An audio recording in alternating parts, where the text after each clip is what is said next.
Ya.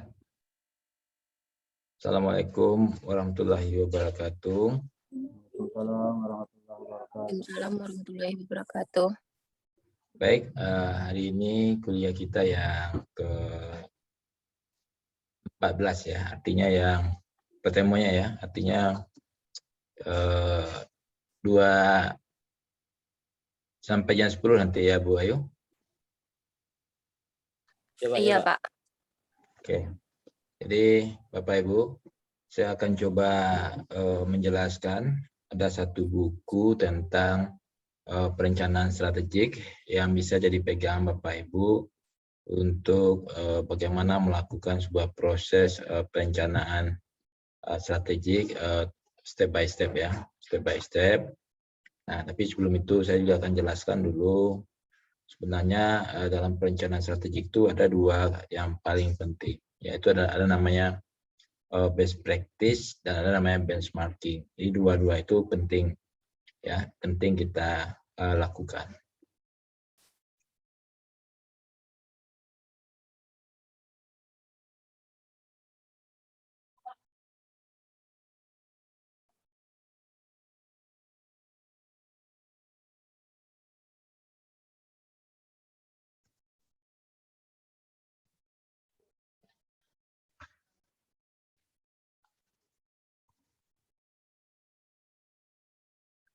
Oke, baik Bapak Ibu, dalam perencanaan strategik itu sebenarnya ada sebuah kata kunci yang perlu kita pahami, bahwa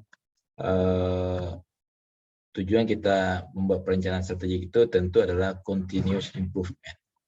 Yang kedua, tentu kita sudah memiliki sebuah best practice. Nah, itu sebenarnya yang perlu kita pahami. Nah, seperti apa sebenarnya best practice yang bisa nanti mendorong terjadinya perbaikan berkelanjutan? Nah, itu yang akan kita coba diskusikan pagi ini. Nah, kalau Bapak Ibu di dalam sebuah perencanaan strategik, ya, kita harus memiliki sebuah praktik terbaik, ya, yang bisa kita jadikan sebagai pedoman bagaimana kita menjalankan sebuah organisasi tersebut. Nah, makanya di sini kita perlu tahu ya apa itu best practice, ya, bagaimana membuat sebuah best practice, bagaimana kita melakukan sebuah benchmarking, lalu apa sebenarnya key atau tool untuk melakukan continuous improvement, perbaikan secara terus-menerus. Jadi kalau kita lihat ya, bicara tentang best practice itu adalah pengalaman terbaik ya, atau praktek terbaik yang sudah berhasil kita laksanakan. Itu yang kita tulis, itu yang kita jadikan sebuah standar untuk melakukan sebuah perbaikan. Nah, apakah best practice atau pengalaman terbaik kita, apakah praktek terbaik kita dalam organisasi itu sudah sesuai dengan yang kita harapkan, tentu perlu kita bandingkan dengan yang lain. Nah, membandingkan best practice kita dengan yang lain, itu yang disebut dengan benchmarking. Nah, benchmarking itu pada prinsipnya adalah sebuah proses mengidentifikasi, mempelajari, dan mengimplementasikan best practice. Jadi Bapak Ibu jangan pergi studi banding ya atau benchmarking, tapi kita tidak punya apa yang mau kita bandingkan. Nah, jadi itu tidak masuk juga ya di dalam perencanaan strategi. Kenapa? Karena konsep daripada studi banding itu kita sudah punya best practice ya, sudah punya praktik terbaik yang kita miliki. Itu yang akan kita bandingkan dengan tempat lain. Nah, sehingga apa? Sehingga nanti ketika kita melakukan sebuah benchmarking, ya, kita bisa memperbaiki apakah best practice kita itu sudah cocok atau belum. Nah, makanya sebuah proses, ya, bagaimana kita mengaitkan antara best practice ya dengan continuous improvement, tentu kita perlu punya benchmarking ya, harus punya benchmarking atau punya pembanding ya, punya pembanding. Nah, Di dalam continuous improvement atau perbaikan berkelanjutan, kita bisa menggunakan pendekatan Six Sigma Quality Control, bisa menggunakan pendekatan Business Process Re-engineering, atau bisa menggunakan pendekatan Total Quality Management. Jadi ada 3 pendekatan yang bisa kita gunakan. Nah, kalau kita kembali lagi, apa sebenarnya yang disebut dengan best practice? Best practice itu adalah aktivitas ya satu perusahaan yang dibuktikan atau yang telah terbukti ya dapat dikerjakan dengan baik ya, telah terbukti atau dapat dikerjakan dengan baik ya. Nah, dengan terbaik ya, dengan cara-cara terbaik. Nah, contohnya apa? Contohnya di sekolah ya. Di sekolah ada satu orang guru yang mana mampu membuat pembelajaran ya, media pembelajaran yang efektif memotivasi siswa. Nah, pengalaman guru tersebut itu jadikan best practice dalam apa? Dalam pembuatan media pembelajaran. Nah, jadi pengalaman tadi artinya apa? Best practice itu tentu berangkat dari sebuah pembuktian. Jangan best practice dibuat saja tapi tidak pernah dibuktikan. Itu belum namanya best practice. Kenapa? Karena best practice itu berangkat dari sebuah keberhasilan atas apa yang kita kerjakan. Itu disebut dengan best practice. Nah, jadi di dalam best practice ya itu ada namanya operating excellence. Jadi sudah melalui sebuah proses yang terbaik ya. Nah, itulah yang perlu kita pahami ketika orang menyebut best practice, kita sebut pula best practice ya. Oh, itu best practice-nya ya. Kalau hasilnya jelek itu bukan best practice. Yang best practice itu adalah yang terbaik kita jadikan sebagai pedoman, sebagai contoh ya. Nah, dalam bekerja. Nah, apa karakteristik dari best practice yang baik itu? Nah, yang pertama tentu best practice harus ya ada sebuah proven record ya. Apa itu proven record? Ya, tentu ada sesuatu yang telah terbukti ya, ada rekam jejak yang telah terbukti. Misalnya apa? Misalnya ya secara signifikan ya bisa digunakan dengan biaya murah ya. Kalau tidak menggunakan perspektif ya mungkin dalam proses produksi kita berbiaya tinggi. Tapi dengan adanya perspektif bisa menekan biaya. Nah, itu bukti kalau perspektifnya sudah terbukti. Yang kedua, bisa meningkatkan kualitas ya, kualitas atau kinerja. Nah, itu juga perlu ya, bahwa best practice-nya memang sudah bagus. Yang ketiga, bisa memperpendek waktu yang diperlukan. Tanpa ada best practice, mungkin pelayanan itu 10 hari. Tapi dengan adanya best practice, pelayanan hanya butuh waktu 3 atau 2 hari. Nah, itu sebuah bentuk dari best practice yang baik ya. Yang ketiga yang berikutnya mungkin bisa meningkatkan keselamatan atau bisa ya memberikan sesuatu kepada yang lain dengan cara yang positif ya, outcome-nya ya secara positif. Nah, ini yang disebut dengan contoh-contoh atau karakteristik best practice yang baik ya. Nah, jadi nanti kalau saya misalnya pergi ke sekolahnya Ibu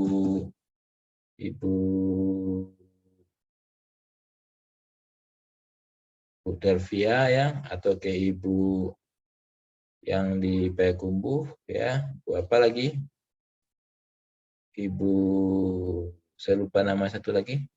Bu Sofia, Pak. Bu Sofi ya. Bu, Nah, satu lagi, Pak. ya Bu Delvia sama Bu Sofi ya. Nah, lalu saya tanya di sana, Bu, mana best practice-nya? Nggak ada misalnya ya. Akhirnya apa? Ya akhirnya kita nggak tahu ya apa sih sebenarnya perencanaan strategik yang ada di sekolah ini. Ya. Nah, lalu bagaimana sebenarnya best practice itu bisa dia bernilai ya, bisa ditransfer, bisa menjadi best practice yang terbaik, tentu bisa didemonstrasikan demonstrasikan kesuksesannya dari waktu ke waktu, bisa ditransfer ya, baik itu secara kuantifikatif ataupun secara positif hasilnya, atau bisa ditiru ya, ditiru kembali. Nah, itu disebut dengan sebuah best practice yang bernilai ya, yang transferable ya, yang cocok lah ya dilaksanakan di tempat kita bekerja. Nah, sekarang saya tanya dulu ke Ibu Delvia. Bu Delvia, di sekolahnya sudah ada nggak best practice? Udah.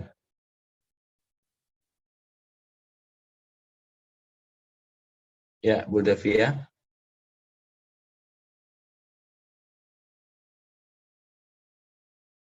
Nah, Bu Delvia nih.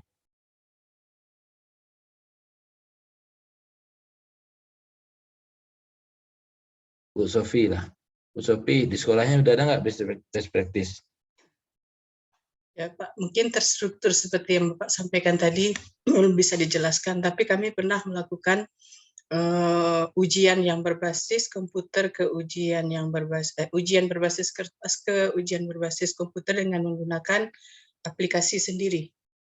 Jadi mulai dari ujian harian sampai ujian tengah semester sampai ujian semesternya itu aplikasi bisa dibagi-bagi dan dilakukan ke kabupaten waktu itu, Pak.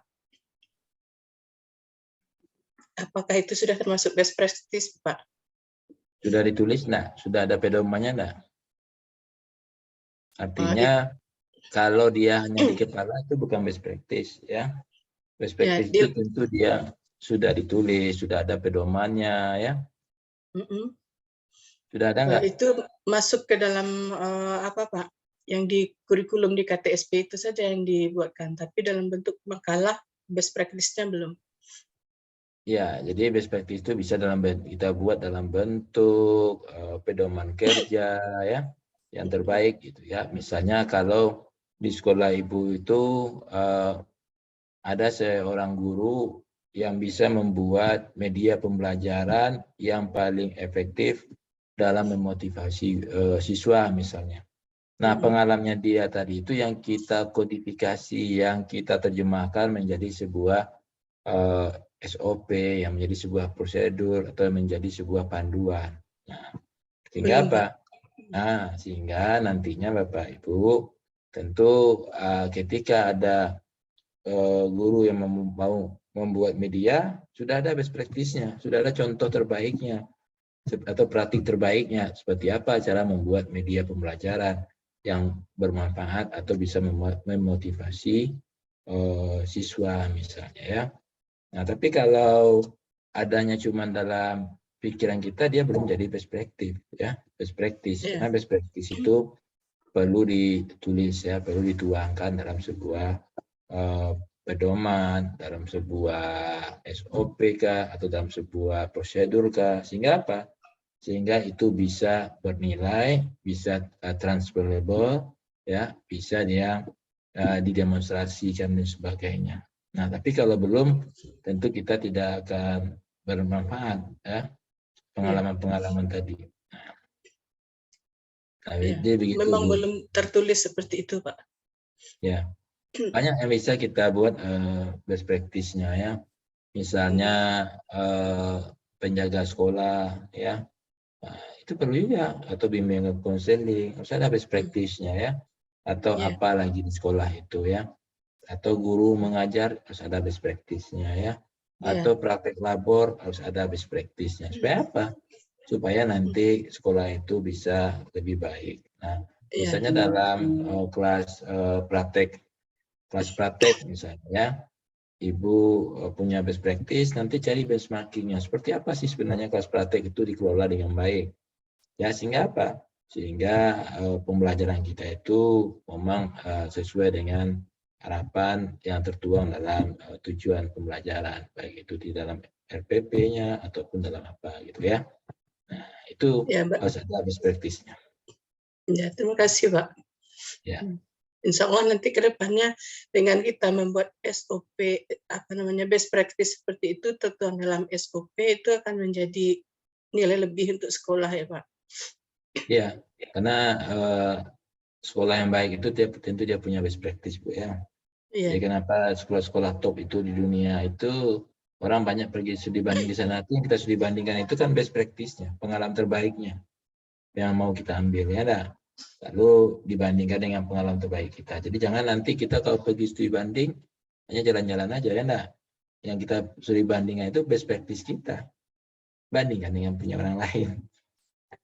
Apakah pengalaman terbaik kita itu lebih baik dibandingkan punya orang lain? Atau bisa kita continuous improvement, kita perbaiki lagi, sehingga apa? Sehingga tentu dengan adanya hal seperti ini bisa memperbaiki kualitas pembelajaran. Ya, nah, itu.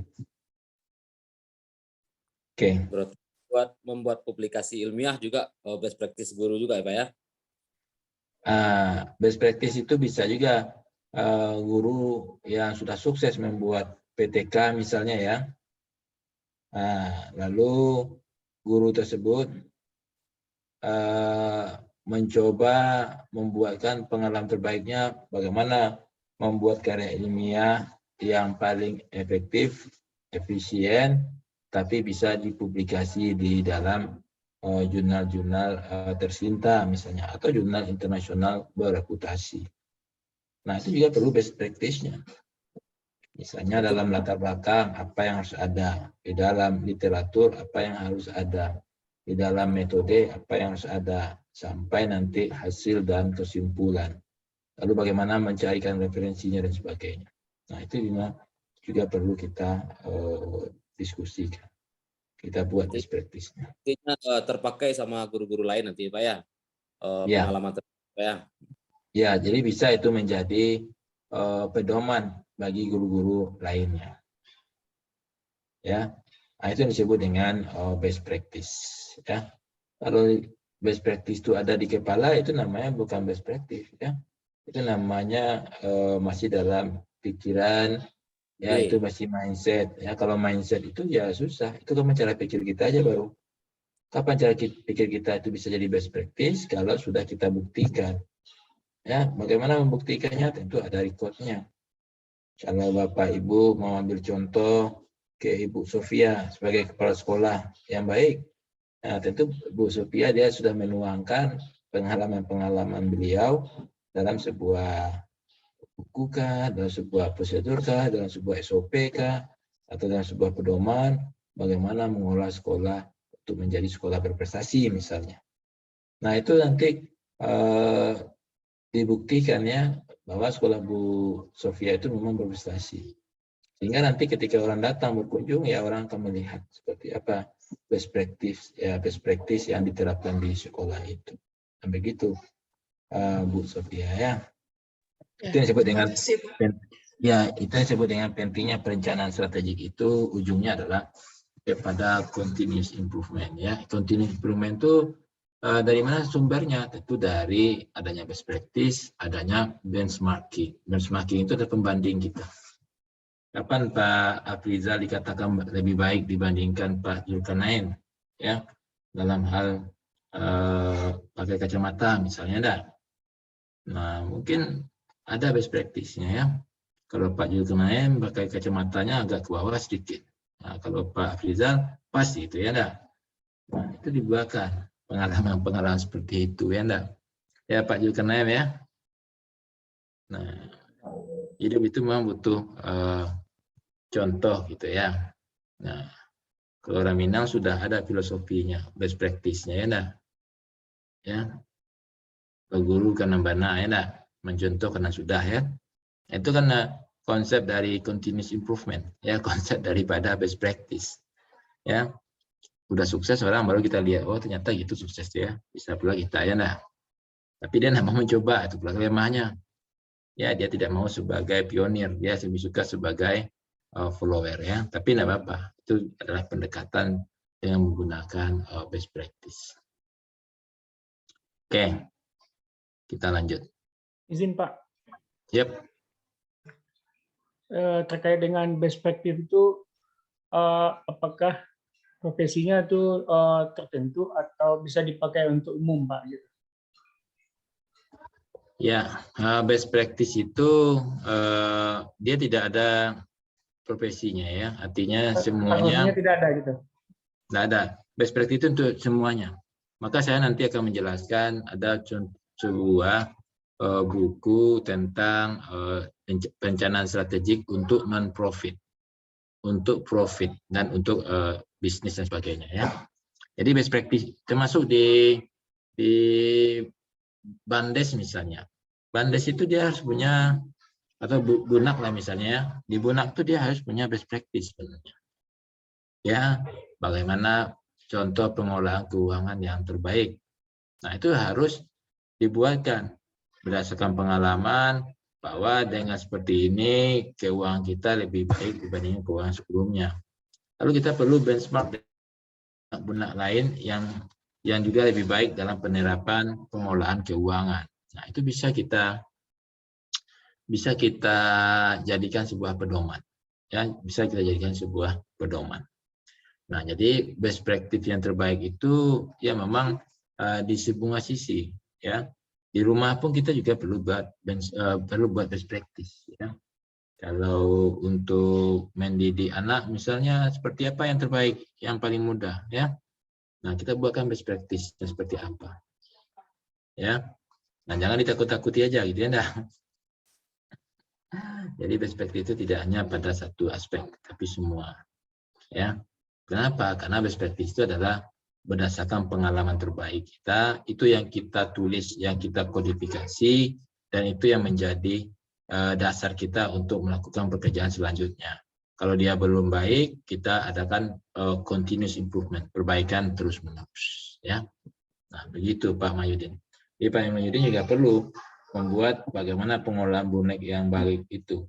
Ya, harus ada best practice-nya. Ya. Semua pekerjaan itu harus ada SOP-nya. Ya, harus ada SOP-nya. Ya, Pak Mahyudin? Ya, Pak. Contoh gini, Pak. Kalau kita di perangkat negara ini, Pak. Jadi, setiap tahun kita kan ada memberikan laporan pertanggungjawaban wali negari. Itu satu, Pak. Ke bupati, gitu, Pak.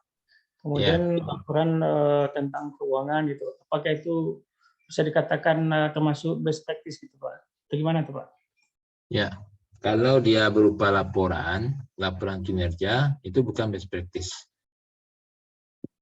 Ya, best practice itu adalah sebuah proses ya yang telah kita lakukan, lalu proses itu kita catat, kita jadikan sebagai pedoman untuk melakukan pekerjaan selanjutnya. Nah, itu yang disebut dengan best practice. Ya. Berarti sebagai bahan perbandingan gitu, Pak ya? Best practice itu adalah pengalaman Pak Mahyudin, misalnya di bidang pemasarannya kah, di bidang keuangannya kah, di bidang manajemennya kah, atau di bidang apa, lalu dicatat. Nah, itu dijadikan sebagai pedoman untuk selanjutnya. Nah, ketika itu dijadikan pedoman, tentu kita di sini bisa melihat bahwa dengan metode yang Pak Mahyudin telah buat sebelumnya sukses. Nah, sekarang metode itu mau dijadikan sebagai pedoman untuk tahun ini. Nah, untuk tahun ini, itu yang Bapak buat tadi itu sudah menjadi best practice. Nah, lalu dengan metode ini, di sepanjang jalan, ya, dalam pelaksananya, kita perlu benchmarking ke tempat lain. Ya, ke tempat lain. Apa tuh benchmarking yang membandingkan? Apakah best practice kita itu lebih baik apa tidak dibandingkan yang lain? Kalau lebih baik, kita pertahankan. Kalau belum baik, kita melakukan continuous improvement, yaitu perbaikan berkelanjutan. Sehingga apa? Sehingga best practice ini bisa menjadi sebuah SOP, bisa nanti menjadi sebuah prosedur yang bisa kita gunakan untuk pengembangan organisasi ke depannya. Sehingga ini bisa meningkatkan kinerja ujung-ujungnya, Pak Mahyudin. Jadi kalau saya datang ke tempat Pak Mahyudin, nanti saya tanya, usahanya apa ini? Mana best practice-nya untuk pengelolaan keuangan? Mana best practice-nya untuk pengelolaan SDM-nya? Mana best practice-nya untuk pemasarannya? Ya? Nah, kalau belum ada ya artinya apa? Dari tahun ke tahun nggak tahu kita apa yang mau kita improvement. Ya, apa yang mau kita perbaiki kalau nggak ada best practice-nya? Kalau sudah ada SOP, oke, SOP ya itu kan pedoman kerja. Tapi kan di balik SOP itu ada best practice-nya. Nah, itu yang berbeda. Antara SOP dengan best practice dua hal yang berbeda ya. Nah, SOP itu kan prosedur yang harus kita lakukan untuk menghasilkan sebuah pekerjaan ya. Jadi dia sebuah prosedur. Nah, tapi best practices ini bisa dalam bentuk prosedur, bisa dalam bentuk proses, ya, bisa dalam bentuk luaran. Seperti apa kita mau membuatnya. Yang penting apa? Yang penting dengan adanya best practice, tentu kita bisa menekan biaya, bisa memperpendek waktu, bisa meningkatkan kinerja. Nah, itu yang pentingnya best practice ini. Kalau untuk mengajar dan sebagainya sudah ada panduannya enggak Bu Sofia ya? Sudah ada SOP-nya semuanya kan? Ya, sudah Pak. Sudah ada, tapi kalau itu ya yang kita pedomani, tentu enggak tahu apa yang mau kita continuous improvement kan? Tentu kita harus buat sebuah best practice untuk itu. Ya. Di lapangan sebenarnya begini Pak. Sudah ada yang membuat PTK atau yang lainnya itu, cuma mungkin sosialisasinya ke teman-teman atau ke sekolah yang lain hanya sebatas menulis, tapi belum bisa tersosialisasikan dan dipakai bersama di sekolah. Mungkin itu kelemahannya, Pak. Ya, karena nanti dibuatkan best practice-nya. Iya, ya Pak.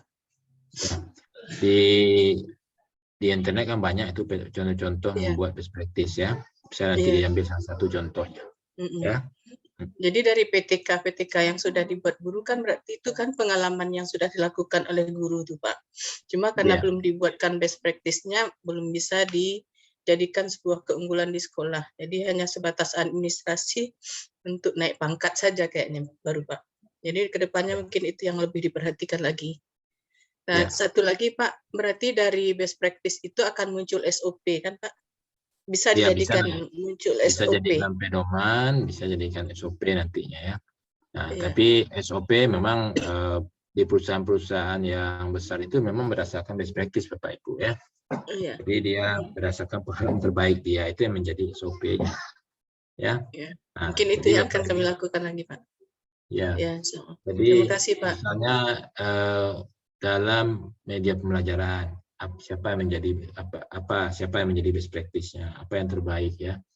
Nah, lalu kita benchmarking ke tempat lain, atau dalam hal pengolahan penjagaan sekolah, keamanan sekolah, konseling, praktek ya, kan banyak yang harus kita kerjakan di sekolah ini. Apalagi kalau misalnya Bu Sofia adalah kepala sekolah ya, tentu banyak sekali best practice yang bisa kita gunakan untuk itu ya.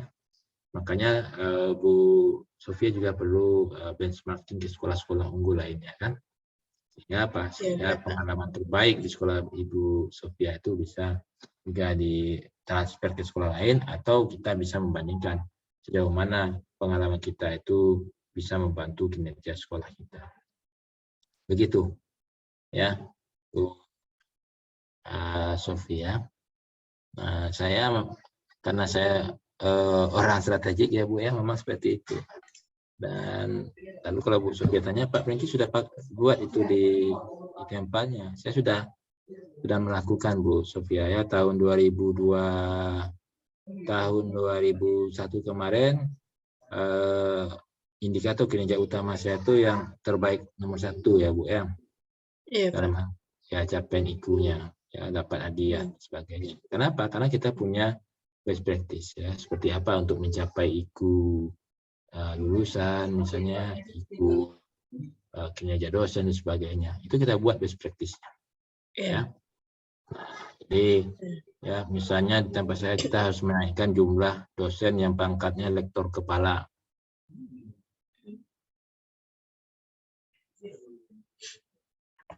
Ya, harus ada best practice-nya, harus ada contohnya ya. Nah, dalam publikasi dan sebagainya. Kalau di sekolah berarti di 8 standarnya itu juga harus kita kembangkan masing-masingnya itu dengan best practice ya Pak. Jadi selama ini yang kita lakukan itu yang belum kita buktikan Pak. Belum kita buktikan kalaupun itu terbaik atau menjadi terbaik dibandingkan sekolah lain, tapi karena belum dibuktikan jadi tak bisa dipakai jadinya Pak. Iya. Jadi dia lalu begitu saja Bu. Jadi tidak ada continuous improvement-nya nanti ya. Ya, jadi ibaratkan kita memasak nih Bu, ya, memasak gulai, tahu-taunya ada satu kali kita mau gulai itu yang paling enak rasanya, tapi kita tidak pernah menuliskannya lagi ya, bagaimana membuatnya tidak tahu lagi ya, cuma sekali itu aja yang kebetulan pas bumbunya ya enggak. Nah, kalau Ibu catat waktu itu dan itu bisa menjadi best practice, ya itu bisa menjadi contoh untuk selanjutnya, ya enggak? Nah, jadi itu pentingnya best practice tadi, Bu. Ya, jadi Bapak Ibu kalau ada pekerjaan yang terbaik yang pernah dilakukan, jangan lupa untuk dicatat ya. Jangan lupa itu jadikan pedoman. Itu yang kita perbaiki terus menerus. Ya. Ya. Terima kasih Pak. Ya. Baik, Bapak Ibu ya, kita lanjut materinya. Nah, selanjutnya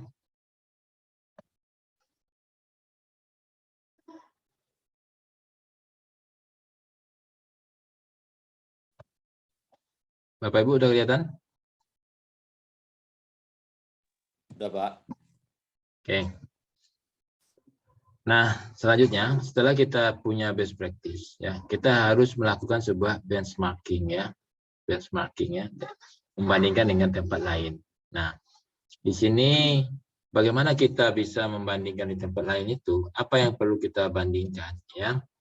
Tentu yang pertama aktivitas dan proses ya yang kita bandingkan.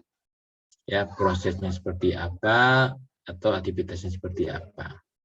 Nah, misalnya apa? Best in industry atau best in the work ya. Nah, itu bisa juga.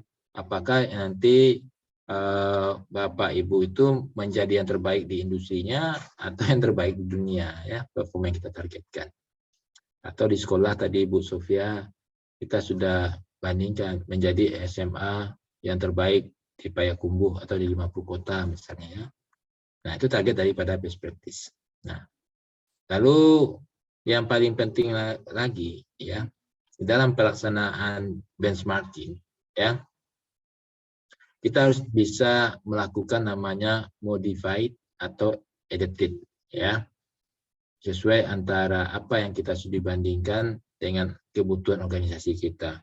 Jangan nanti kita benchmarking misalnya ke kampus yang top atau ke sekolah yang top atau ke perusahaan yang top, tapi kita tidak punya sumber daya yang sesuai dengan di tempat perusahaan yang kita sudah banding itu. Akhirnya apa? Artinya apa? Tidak fit antara firm ya dengan situasi. Jadi kita sesuaikan juga. Ya. Nah, jadi Bapak Ibu ketika benchmarking itu tentu cari perusahaan yang lebih baik daripada kita, tapi tentu jangan terlalu jomblang ya. Keadaan sumber dayanya. Apakah sumber daya manusianya, apakah sumber daya finansialnya, apakah sumber daya yang lainnya ya. Nah, jadi itu kunci benchmarking ya. Kalau kita membandingkan diri kita, tentu kita harus seimbang dengan yang lainnya. Jangan selalu jomblang. Betul. Nah, ya saya mau jelaskan kepada Bapak Ibu ya bahwa ya dari benchmarking, best practice menjadi implementation untuk operating excellence ya. Jadi dari benchmarking dan best practice untuk mengimplementasikan sebuah operating excellence-nya, artinya operasi yang terbaik. Nah, bagaimana caranya? Yang pertama itu kita ya melakukan benchmarking, mengidentifikasi best practice untuk performing activity. Jadi kita harus buat dulu benchmarking untuk apa? Mengidentifikasi apa praktek-praktek terbaik yang bisa melakukan aktivitas yang berkinerja tinggi. Nah, sudah kita dapatkan. Selanjutnya apa? Mengadaptasi ya best practice itu cocok dengan perusahaan, situasi perusahaan. Kemudian baru diimplementasikan. Apa yang saya ceritakan tadi, kalau kita sudah dapat contoh ya yang akan kita tiru ya sebagai best practice, lalu contoh tadi itu harus kita adaptasi, best practice-nya harus cocok dengan kondisi perusahaan, baru kita implementasikan. Jangan ditiru habis, jangan diambil habis pengalaman perusahaan lain itu. Kenapa? Karena di sini ada perbedaan kompetensi dan resource yang dimiliki oleh perusahaan kita. Kenapa? Karena setiap perusahaan itu berbeda sumber daya dan kapabilitasnya. Maka perlu di sini disesuaikan dulu, diadaptasi dulu, baru kemudian diimplementasikan. Nah, setelah itu baru kita melakukan continue to benchmark company performance of the activity, ya. Sehingga apa? Sehingga kita bisa nanti melihat apakah yang telah kita implementasikan di perusahaan kita itu sudah menjadi yang terbaik dibandingkan perusahaan lain atau belum. Nah, kalau belum, maka kita perlu melakukan sebuah continuous improvement. Nah, sehingga apa? Sehingga nanti barulah di akhirnya kita bisa mencapai performing the activity yang aktivitas yang terbaik. Nah, itu caranya bagaimana mengimplementasikan dari benchmarking dan best practice ke dalam operating excellence. Nah, jadi Bapak Ibu, kalau nanti menjalankan sebuah bisnis, menjalankan sebuah organisasi, apapun itu organisasinya, ya jangan sering-sering pergi benchmarking tapi tidak pernah diadaptasi, tidak pernah dipraktekkan, tidak pernah di continuous improvement kan. Maka kita tidak akan pernah mendapatkan excellent operasi yang terbaik, ya, menjalankan usaha yang terbaik. Jadi inilah kuncinya sebenarnya dalam perencanaan strategik, ya, perencanaan strategik. Oke, silakan kalau ada yang mau ditanyakan. Ya, ya, jadi sudah jelas ya. Jadi Ibu Sofia, jangan sering-sering pergi studi banding tapi nggak ada hasilnya ya. Ya, Pak. Sama dengan Bu Ayu misalnya ya, studi banding sering misalnya ya Bu Ayu ya, tapi tidak ada hasilnya ya, tidak ada yang kita adaptasi dengan kebutuhan organisasi kita, tidak ada yang kita implementasikan, tidak ada yang kita continuous improvement kan. Sehingga apa? Ujung-ujungnya tentu tidak ada sebuah operating yang excellent. Nah, begitu. Ya, sama Ibu misalnya menonton Mr. Chef ya di YouTube ya, di YouTube, lalu di rumah dicobakan juga membuatnya, tahu-tahu rasanya tidak sama ya. Artinya apa? Artinya yang kita contoh itu perlu sebuah best practice yang baik gitu ya. Nah, jadi memang perlu juga kita adaptasikan ya. Mungkin dia menggunakan bumbu yang terbaik, lalu kita apa yang ada aja di rumah kita buat ya enggak, lalu kita coba pula, lalu kita salahkan pula tempat orang lain. Oh ini dia enggak terbaik menyontohkan gitu kan, padahal resource sumber daya yang kita punya dengan kompetensi yang kita punya itu tidak cocok dengan apa yang dia contohkan sama kita ya. Nah, maka di situ ada sebuah proses adaptasi ya, proses adaptasi inilah sebenarnya yang mencocokkan apa yang kita lihat dengan apa yang kita kerjakan di organisasi kita. Ya, kalau masih belum maksimal, baru kita lakukan perbaikan. Kalau sudah baik, baru kita bandingkan kembali dengan industri kah atau dengan dunia pada umumnya. Ya, nah, begitu. Ya, jadi kalau mencontoh itu jangan copy paste ya, yang copy paste saja ya. Nah, harus ada kita cocokkan dengan sumber daya kita. Ya, nah itu yang paling penting. Oke, ada pertanyaan? Ayo. Belum Pak. Ya, oke. Izin bertanya Pak. Ya Bu Davi, silakan. Terima kasih Pak. Ini mengenai ruang lingkup best practice itu Pak. Apakah terbatas dengan bidang studi yang kita ampu saja atau boleh bebas tentang apa saja mengenai pendidikan misalnya gitu. Misalnya saya kan sebagai seorang guru IT, apakah penggunaan komputer saja, pembelajaran dengan menggunakan komputer saja yang bisa kita buat untuk best practice-nya, atau boleh media-media pembelajaran yang lain ataupun semua hal yang terkait tentang kegiatan-kegiatan di sekolah. Mungkin itu saja Pak, terima kasih. Ya. Menarik pertanyaannya ya. Kalau Ibu adalah seorang guru komputer ya. Nah, pertanyaan pertama yang ingin saya tanyakan, apakah siswa setelah belajar komputer ini dia pandai mengaplikasikan semua aplikasi yang ada pada materi itu dengan baik misalnya. Nah, lalu berapa tingkat capaian siswa yang sukses mengaplikasikan komputer, yang mengaplikasikan aplikasi yang ada pada komputer itu sesuai dengan KKM-nya misalnya ya. Nah, kalau memang ada sebuah cara yang terbaik ya bisa meningkatkan keberhasilan pembelajaran komputer di sekolah itu bisa kita buatkan best practice-nya. Kalau hanya dengan metode yang ada di RPS saja, ya dalam RPP saja, ternyata siswa tidak banyak yang lulus mata pelajaran ini, maka dengan sebuah best practice yang kita temukan, pengalaman yang kita dapatkan, ya lalu kita bukukan dan itu bisa kita implementasikan, maka itu sudah ada sebuah best practice dalam pembelajaran. Begitu juga dengan media, kita bisa juga buat media yang memotivasi siswa ya untuk belajar lebih giat lagi, ya atau membuat media yang interaktif ya, sehingga apa? Sehingga bisa ditiru oleh yang lain, bisa dipakai berulang-ulang kali. Karena kunci dari best practice apa? Tentu dia bisa ditiru ya, bisa diimplementasikan oleh siapa saja. Tapi kalau hanya bisa diimplementasikan oleh Ibu Delvia saja, itu belum best practice namanya ya. Kenapa? Best practice ini tentu berguna untuk semua anggota organisasi. Atau kalau orang datang, orang lain juga bisa mengadopsinya. Nah, itu disebut dengan best practice. Nah, jadi best practice itu tidak hanya di bidang kita, tapi berangkat dari pengalaman orang lain boleh juga, atau berangkat dari pengalaman kita sendiri. Nah, kalau berangkat dari pengalaman orang lain itu yang kita dapatkan dari benchmarking. Tapi kalau berangkat dari pengalaman kita sendiri, itulah yang kita tulis. Jadi, makanya kenapa perlu kita melakukan sebuah studi banding? Karena kita mau mencari sebuah best practice.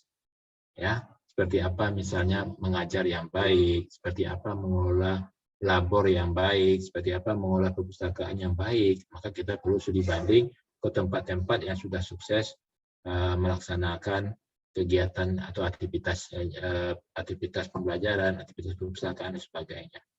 Nah, itu kalau berangkat dari pengalaman orang lain. Tapi kalau berangkat dari pengalaman kita sendiri tentu lebih baik lagi. Ya.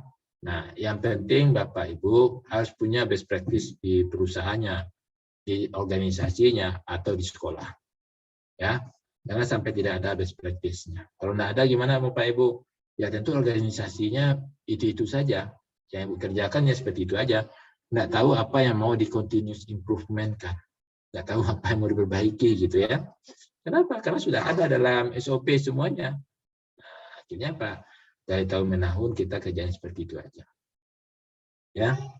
Nah, itu tentunya best practice. Ya, Bu Del. Ini terima kasih mengingatkan Pak untuk di sekolah.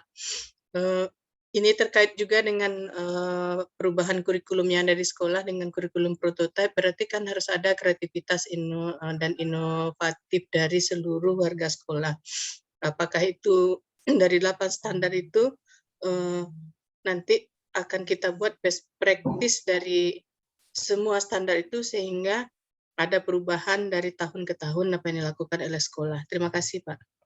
Ya, itu yang penting sekali Bu Sofia ya. Karena saya sering itu pergi ke berbagai organisasi atau ke sekolah-sekolah. Yang pertama saya lihat itu di sekolah itu ada nggak best practice-nya? Oh kita ada Pak, kita sudah pakai mutu ya, mutu. Tapi saya tanya dari yang banyak SOP itu mana yang unggulannya, mana yang menjadi yang terbaik, mana continuous improvement-nya? Nggak ada. Kalau nggak ada berarti nggak berjalan di situ penyaminan mutunya. Penyaminan mutu yang baik itu tentu ya tuliskan apa yang dikerjakan, kerjakan apa yang ditulis. Nah, baru kita bisa melakukan perbaikan. Ya, kalau kita mengerjakan yang tidak kita tulis, namanya apa? Ya itu sesuatu yang datang begitu saja ya. Harusnya kita bekerja itu kalau berbasis mutu, ya tuliskan apa yang dikerjakan, kerjakan apa yang ditulis. Nah, itu baru kita berbasis mutu. Supaya apa? Supaya kita nanti bisa melakukan perbaikan. Ya. Nah, jadi kalau bekerjanya di sekolah misalnya tidak berbasis pada apa yang ditulis, ya, apa yang dikerjakan itu tidak berbasis pada yang ditulis, tentu kita tidak tahu apakah betul atau salah. Nah, itu yang menjadi kata kuncinya. Di makanya dalam perusahaan yang besar itu ya segala sesuatunya itu sudah tertulis. Ya, ada Iya, semuanya Pak. pedomannya. Ya. Yang selanjutnya itu, kalau misalnya di sekolah kan itu ada yang rapor mutu yang dikeluarkan itu, Pak. Rapor mutu. Jadi kita kan beranjak dari rapor mutu itu. Mungkin ada yang loss dari apa yang kita lakukan selama ini, sehingga kita melakukan yang itu ke itu, berulang itu ke itu saja, Pak. Sehingga peningkatan-peningkatan yang harus dibuktikan dari tahun kemarin ke tahun sekarang hanya sekedar angka-angka, tapi prosesnya itu tidak terencana jadinya, Pak. Sehingga strategi-strategi yang kita lakukan itu seolah-olah mengada-ada, seperti itu jadinya, Pak. Ya, terima kasih sekali lagi, Pak, mengingatkan. Ya, Bu Sophie ya. Itu yang paling penting. Oke, Bapak Ibu, Pak Ibrahim, ada pertanyaan, Pak Ibrahim? Izin bertanya, Pak. Oke, silakan Pak Iksan. Belum, Pak, di sini kurang bagus. Ya.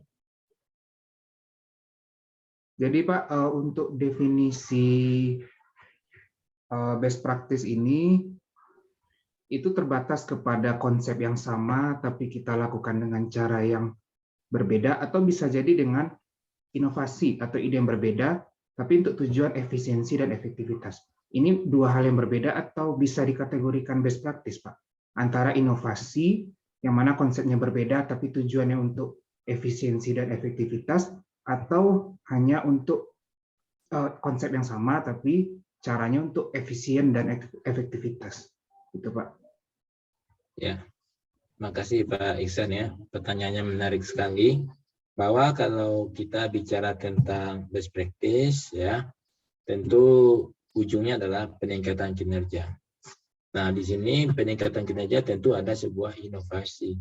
Inovasi juga bagian dari best practice, ya. Karena pengalaman terbaik kita tadi itu karena berangkat dari sebuah inovasi.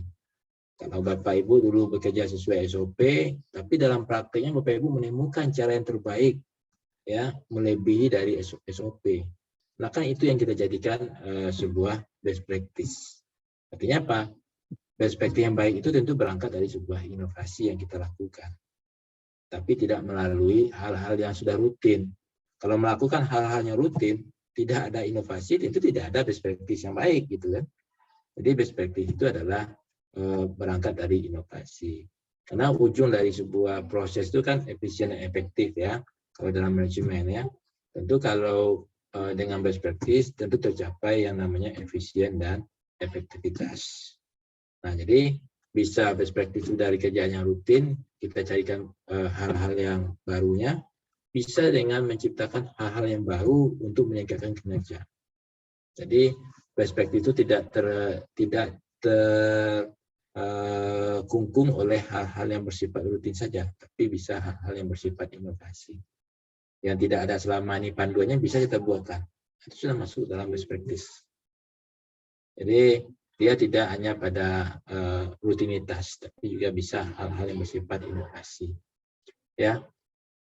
Sekarang saya contohkan di bandara itu ada best practice-nya tentang kebersihan ya. MCK itu ada best practice-nya Bapak Ibu ya. Kenapa kok di bandara misalnya MCK-nya selalu bersih, bandara-bandara terbaik lah ya. Kita nggak contohkan bandaranya itu di satu lokasi saja. Ya, karena ada best practice-nya. Ya, atau kenapa taman di kota-kota yang mendapatkan penghargaan itu kok terawat, karena ada best practice-nya. Jadi segala sesuatu itu berangkat dari sebuah best practice. Ya, dia tidak lahir dengan hal-hal yang biasa, tapi melalui sebuah proses yang luar biasa. Karena orang-orang hebat itu Bapak Ibu ya, itu karena dia punya sebuah pengalaman terbaik, itu yang dia jadikan budaya kerjanya. Ya, meskipun ada yang tertulis, ada yang tidak tertulis. Kalau untuk pribadi kan kadang ada yang tertulis, ada yang tidak tertulis. Tapi untuk organisasi perlu tertulis. Kenapa? Karena kita ingin dia bernilai. Yang kedua, kita ingin dia dapat ditransfer ke yang lain. Nah, itu makanya dia perlu tertulis. Tapi kalau pengalaman pribadi memang dia tidak perlu tertulis ya. Kalau kita punya best practice itu sendiri. Ya. Nah, itu barangkali Pak Iksan ya. Pak Ihsan gimana? Baik. Terima kasih, Pak. Ya. Oke. Bisa dipahami Bapak Ibu ya?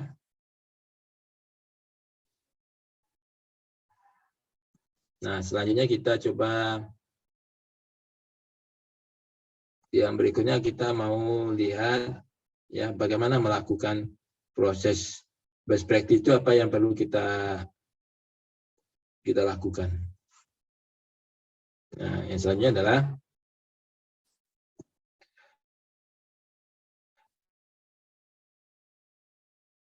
melakukan sebuah proses operasi yang excellent, ya kegiatan yang excellent, ya ada namanya proses re-engineering. Apa itu re-engineering? Nah, jadi yang pertama ada namanya dalam kajian perencanaan strategi itu ada dua, ada namanya restructuring, ada namanya re-engineering. Kalau restructuring, ya berarti strukturnya yang kita perbaiki. Mungkin struktur selama ini gemuk, ya sehingga organisasinya tidak fleksibel. Maka kita perlu melakukan perampingan. Yang perampingan itu disebut dengan downsizing, ya downsizing. Ya jangan orang gemuk jadi kurus, itu bukan perampingan, ya, tapi itu perampingan juga ya, sehingga lebih fleksibel. Ya. Tapi di organisasi bukan seperti itu juga. Yang kedua, misalnya bisa kita melakukan re-engineering. Apa re-engineering? Prosesnya yang kita perbaiki. Mungkin proses selama ini tidak efektif dan efisien, tapi dengan proses mengatur ulang lagi bagaimana proses yang terbaik itu, ya, itulah yang kita namakan dengan re-engineering, ya memperbaiki prosesnya, ya sehingga apa? Sehingga lebih efisien, berbiaya lebih murah, sehingga tidak perlu melibatkan banyak sumber daya sana. Itu melalui proses re-engineering, ya re-engineering. Nah, lalu kenapa sebuah organisasi perlu melakukan sebuah re-engineering? Karena ada sini ketidakefisienan, ya ketidakefisienan, ya. Nah, jadi memang ketika ketidakefisienan solusinya adalah bisnis proses re-engineering. Nah, jadi bisnis proses re-engineering ini yang dibutuhkan. Nah, dalam proses bisnis proses re-engineering, ya di sini kita perlu melakukan sebuah tooling strategi atau critical proses, ya yang mana nantinya bisa kita lihat di dalam satu departemen atau bisa cross national workgroup. Jadi dalam proses re-engineering itu Bapak Ibu memang mengevaluasinya secara total. Kenapa misalnya produk ini tidak kompetitif? Apa yang salah? Kenapa proses lain ini tidak memberikan yang terbaik bagi customer kita? Berarti apa? Berarti banyak yang harus kita evaluasi. Bisa kita evaluasi dari sisi prosesnya, bisa kita evaluasi dari sumber dayanya. Nah, lalu kita buatkan seperti apa bisnis proses yang akan dijalankan di organisasi tersebut. Kenapa? Karena setiap kegiatan itu dia memiliki proses bisnisnya. Jadi kalau Bapak Ibu tidak paham proses bisnisnya, gimana pula melakukan re-engineering? Ya, re-engineering itu apa kita lakukan kalau kita paham proses bisnisnya? Ya, nah, itu pertanyaannya. Maka dalam misalnya di tempat Pak Mahyudin, ya, atau di tempat Zulkarnain misalnya, ya, misalnya selama ini untuk mengurus surat saja waktu 3 hari 4 hari. Bagi apa yang salah di sini? Proses bisnisnya. Yang perlu kita perbaiki, yang perlu kita re-engineering itu adalah bisnis prosesnya. Ya, itu yang perlu kita perbaiki. Kenapa kok menjadi lama? Ya, ada apa sebenarnya? Jadi hal seperti ini yang perlu kita coba implementasikan dalam mencapai operating excellence. Kalau tidak, kita tidak akan pernah bisa excellent. Ya. Suara Bapak kurang jelas, Pak. Pecah-pecah, Pak. Ya, oke. Sekarang gimana? Ulang lagi, Pak. Ya, sekarang bagaimana? Sudah oke? Belum, Pak. Masih, Pak. Ya. Sebentar, itu mungkin ada gangguan jaringannya.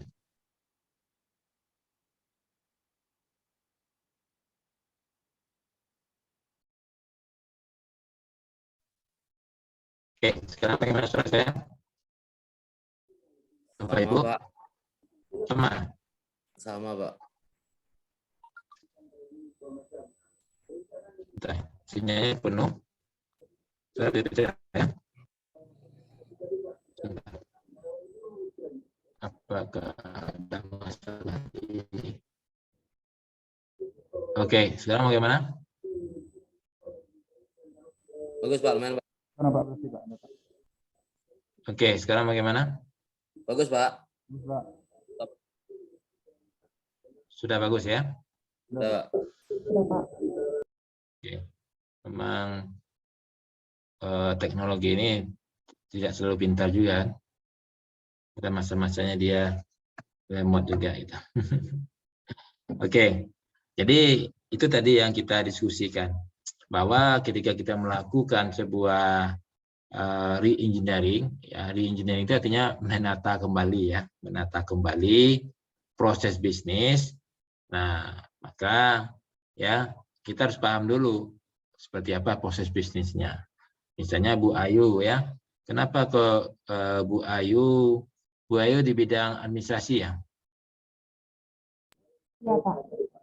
Nah, kenapa kok pelayannya kok lambat Bu Ayu misalnya ya? Nah, itu Bu Ayu harus tahu proses bisnisnya dari awal sampai akhir. Nah, baru bisa melakukan re-engineering. Yang kita re-engineering itu prosesnya. Kenapa kok pelayanan misalnya harusnya bisa 1 hari kok jadi 3 hari? Nah, itu yang kita identifikasi apa persoalan-persoalannya. Lalu baru kita buat kembali bisnis prosesnya. Nah, jadi membuat bisnis proses tentu melalui sebuah proses evaluasi. Tapi kuncinya evaluasi itu apa? Bapak Ibu harus tahu dulu proses bisnisnya. Ini kan tidak, banyak orang bisa memberikan saran tapi tidak tahu proses bisnisnya seperti apa. Akhirnya sarannya ngawur gitu ya. Sering seperti itu saya lihat. Wah, harusnya kan gini pemerintah ngelolanya, tapi dia nggak tahu, nggak pernah kerja di pemerintah. Ya, nah ataunya dia bisa memberi saran misalnya ya, harusnya kan yang enak tuh seperti ini, tapi dia nggak pandai masak gitu. Nah, dia hanya tahunya di hasil gitu ya, tapi di proses nggak tahu. Nah, jadi kita harus tahu proses baru bisa melakukan proses re-engineering.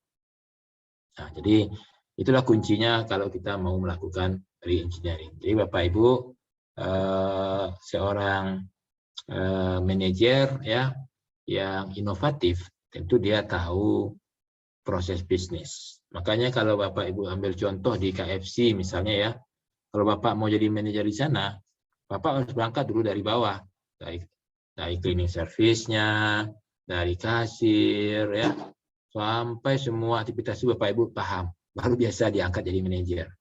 Kenapa? Karena di perusahaan-perusahaan besar seperti itu, dia maunya yang jadi manajer itu ada orang yang paham proses bisnisnya. Nah, tidak ada yang instan di dalam organisasi besar seperti perusahaan-perusahaan yang sudah mapan. Kenapa? Karena dia memastikan proses bisnis itu dapat berjalan dengan baik, ya. Nah, itu yang paling penting. Kalau dulu misalnya ya nggak ada yang namanya tamat SMA atau tamat kuliah langsung jadi bupati ya, atau langsung menjadi misalnya kepala daerah misalnya. Kenapa? Karena dulu itu ada namanya prosesnya dulu. Yang sudah berproses baru bisa menjadi pimpinan misalnya. Kenapa? Karena sini berkenaan dengan proses bisnis misalnya. Ya, kalau kita lihat dulu ya, tapi sekarang sudah ada hal-hal yang bersifat seperti itu ya. Yang kemudian sukses juga ya, berangkat dari pengalaman dia, tapi butuh waktu. Karena pengalaman itu juga penting, Bapak Ibu ya. Pengalaman juga penting. Kenapa? Dengan pengalaman akselerasinya lebih cepat. Ya, akselerasinya lebih cepat. Misalnya kalau kita lihat banyak orang-orang yang sukses menjalankan usaha, lalu kita dengan ceritanya dari nol, ya kita nggak perlu, kita ambil aja pengalaman suksesnya itu, supaya kita bisa menghemat waktu. Nah, itulah pentingnya belajar dari pengalaman. Pengalaman orang sukses bisa kita ambil untuk mempersingkat pembelajaran. Nah, itu sebenarnya pentingnya adanya semacam memahami proses bisnis, ya, memahami proses bisnis. Sama kita lihat ya Bapak Ibu cara membuat apa misalnya ya, nah, kita kan nggak perlu tahu komposisinya, penting tahu prosesnya. ya. Tapi kalau kita identifikasi lagi, kita buat pula sendiri, cari pula formulasi sendiri, itu lama. Nah, makanya memang pengalaman orang lain itu penting sekali, ya, untuk melakukan re-engineering. Nah, itulah barangkali yang menjadi poinnya. Silakan Bapak Ibu, kalau ada yang mau ditanyakan.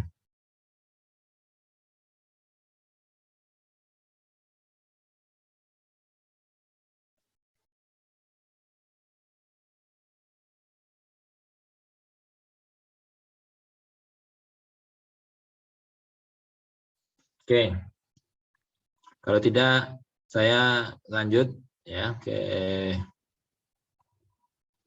materinya.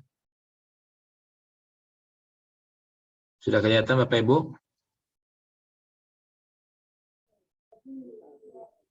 Belum, Pak. Belum, Pak. Masih loading, Pak. Ya.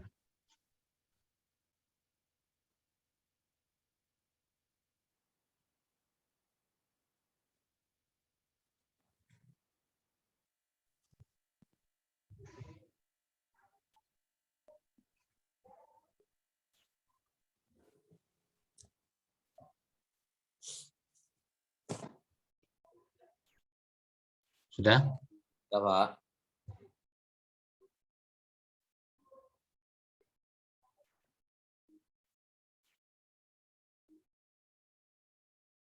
Oke. Nah, bagaimana cara kita melakukan continuous improvement? Apa yang bisa kita ubah? Yang pertama tentu kita harus mengubah dulu budaya kerja kita, ya, atau corporate culture. Nah, kalau saya punya dua pendekatan untuk melakukan perubahan dalam organisasi. Yang pertama adalah budaya kerja, yang kedua mindset. Jadi Bapak Ibu, kalau mau merubah organisasi, yang dirubah pertama itu mindsetnya dulu. Baru bisa merubah budaya kerja. Tapi kalau mindsetnya tidak berubah, gimana pula cara merubah budaya kerja? Jadi budaya kerja itu muncul dan timbul kalau mindsetnya telah berubah. Jadi Bapak Ibu, kita perlu di sini mengedukasi semua karyawan kita, semua anggota organisasi kita punya mindset yang sama. Baru bisa kita menerapkan budaya kerja yang baik. Jadi yang pertama, kita perlu mereformasi budaya kerja. Yang kedua, kita perlu memunculkan antusias dalam organisasi. Kalau sudah tidak ada lagi antusias dalam organisasi, bagaimana kita bisa melakukan continuous improvement? Karena continuous improvement itu berangkat dari antusias.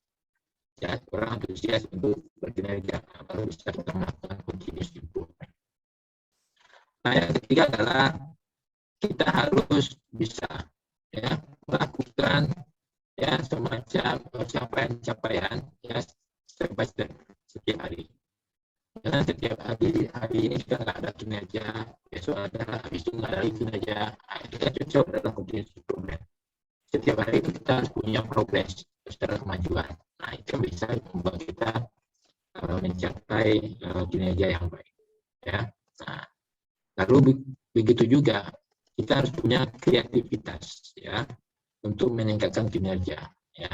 Nah, jadi selain ada capaian yang bersifat progres per hari, di sini juga perlu adanya kreativitas. Ya. Nah, sehingga nanti kita bisa memutus rantai nilai yang tidak efektif jadi efektif, ya, yang tidak baik menjadi baik. Nah, makanya di sini perlu ada kreativitas. Ya. Kenapa? Karena organisasi yang baik itu ya harus ada selalu kreativitas. Ya, tidak mengerjakan hal-hal yang biasa, tapi harus bisa mengerjakan hal-hal yang luar biasa. Itu yang perlu ditanamkan kepada karyawan kita. Kalau hanya melakukan hal-hal yang biasa saja, itu kita tidak bisa berkinerja tinggi, Bapak Ibu. Baik itu untuk diri kita maupun untuk organisasi. Ya, itu perlu Bapak Ibu tanamkan kepada semua karyawan. Ya, karena apa? Karena kunci improvement tadi itu, ya, harus ada reformasi budaya, harus ada antusias, harus ada pencapaian step by step setiap hari. Ya, little step forward each day, ya, harus ada pencapaian step by step setiap hari. Habis itu harus ada creativity, ya, harus ada creativity ya, yang menjadi dasarnya. Nah, habis itu tentu tidak cukup hanya bekerja, ini sudah selesai, tidak cukup, tapi harus ada kerja yang luar biasa. Nah, 5 itulah sebenarnya cara filosofi atau implementasi daripada continuous improvement. Tapi kalau sudah organisasinya, budaya tidak bisa direformasi, tidak ada lagi antusias, tidak ada lagi capaian per hari, tidak ada kreativitas, lalu sudah menerima apa adanya, berarti apa? Tidak akan bisa kita melakukan yang namanya continuous improvement. Nah, itu persoalan-persoalan yang nantinya akan kita hadapi ketika kita ingin mencapai kinerja yang terbaik. Jadi, inilah ujungnya Bapak Ibu, ya. Dari benchmarking ke best practice ke continuous improvement. Jadi Bapak Ibu, ya semuanya dalam perencanaan strategi 3 aspek ini adalah aspek yang menentukan nanti seperti apa keberhasilan kita melaksanakan perubahan dalam organisasi. Oke, silakan kalau ada yang mau ditanya.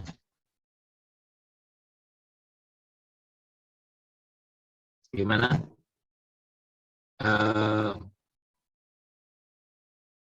Pak Zulkarnain, masih adakah antusias atau antusiasme dalam organisasinya? Pak Afrizal, ya Pak Zulkarnain silakan. Karena belum ada sih Pak. Belum ya? Izin bertanya Pak. Ya silakan. Jadi sepenglihatan saya ini banyak sekali perusahaan yang dua hal yang berbeda gitu Pak. Ada perusahaan yang berorientasi kepada proses, ada perusahaan yang berorientasi kepada hasil. Nah itu sebenarnya itu hanya sekedar budaya masing-masing perusahaan atau memang adanya perbedaan industri, jadi ada perbedaan dalam pencapaian gitu Pak. Oke, ya pertanyaan saya menarik sekali ya. Apakah kita memperhatikan luarannya, hasilnya, atau memperhatikan prosesnya? Nah, sebenarnya perusahaan yang kompetitif dia punya target, dia punya luaran yang harus dicapai, ya. Tapi untuk mencapai luaran, dia harus memperhatikan prosesnya. Gimana bisa kita maksimal menghasilkan barang atau jasa yang terbaik kalau prosesnya tidak kita baiki, ya. Prosesnya itu sesuatu yang tidak kelihatan, ya. Kenapa kok misalnya Cina sekarang bisa menguasai penjualan otomotif, ya, teknologi dan sebagainya, dan ekonominya sekarang menyaingi ekonomi negara-negara barat lainnya gitu, ya. Kenapa? Karena dia berbasis pada luaran, tapi dia juga memperbaiki prosesnya. Dulu orang malas beli produk-produk Cina, ya. Kenapa? Karena kualitasnya diragukan. Tapi dia sekarang bisa membuat dengan kualitas yang sama, ya, meskipun dia ATM kan, ya, dia memang bisa meniru, ya, dengan harga yang murah, ya. Tapi itu karena apa? Karena dia tidak hanya berproses pada hasil saja, tapi proses juga diperbaiki. Kenapa? Karena hasil itu adalah sebuah luaran dari proses. Jadi proses yang baik maka bisa menghasilkan hasil yang maksimal. Tapi ada juga hasilnya banyak tapi kualitasnya tidak baik. Kenapa? Karena terganggu oleh prosesnya tadi. Nah, itu yang menjadi kata kuncinya, ya. Jadi organisasi yang besar itu tidak mementingkan hasil, ya, tidak kuantitas yang diutamakan, juga kualitas. Kenapa? Karena nanti juga mempertahankan pelanggannya, juga mempertahankan kinerja organisasinya, ya, juga memperhatikan kepentingan stakeholders, ya, pemegang saham, ya, dan sebagainya. Nah, makanya tidak hanya pada hasil saja, tapi proses. Karena yang bisa kita perbaiki, yang bisa kita continuous improvement itu prosesnya, ya, itu yang bisa kita continuous improvement, ya. Nah, begitu. kalau kita melihat dari sisi perencanaan strategiknya. Ya.